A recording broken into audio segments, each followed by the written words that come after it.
Yeah, But absolutely. here is the connection to why. Why did they think these were tears of the gods? Or what they were. Again, I'm going to rebound exactly to what you did. To what I just did before. Like method Yeah. acting as opposed to Sure.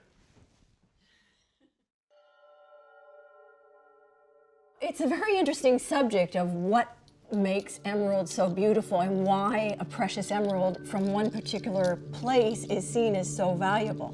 The fact is, if we look at a rough, if we look at the rough that L'École has that we use in our classes, even this simple rough with this tiny little crystal gives us a chance to see, together with these wonderful ones that we've been looking at today, how our ancestors immediately saw something in the emerald that made them believe that it was connected with something exquisite about healing. It's almost a universal belief that spring, healing, fevers, wherever they're found. And the fact is, the whole planet has emeralds. It's a question of which ones are found at a particular point in time that are perceived to be the most valuable.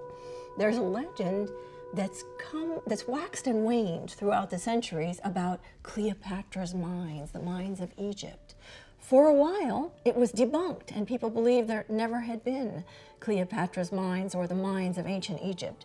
Recently, it's been proved, and you can see very well in this book, that there were great mines in ancient Egypt, and the fact is, emeralds could come from almost anywhere. The beautiful emerald that's in the Museum of Natural History here in Paris, called St. Louis Emerald, is, believe it or not, Austrian, and we know that because it's scientifically checked. Emeralds can be from anywhere. The Colombian emeralds were found at a point in time when they made a huge impression on the West. They were coming from the New World, and they are beautiful. There are different beauties in different emeralds from different areas. As we can see, looking at this necklace in the book, which is from the early Christian era of Roman creation, these emeralds could be from Egyptian mines. And they are not exactly what we think of when we look at Colombian or Zambian emeralds today. They're very precious to the people who valued them.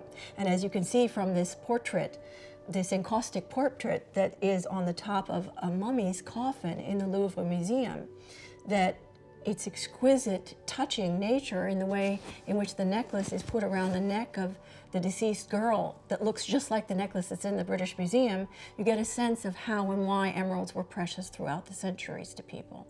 What's interesting also to remember is that the old world, if I may say so, had only the Egyptian, then the Austrian emeralds, but the new world has to be discovered. Even if the pre-Columbian, as we noticed, had the emeralds, the old world had only this access to the Egyptian legendary but real mines of Cleopatra. And let's not forget Pakistan. We aren't really looking at any examples from Pakistan, but the fact is, you can make an emerald map of the world.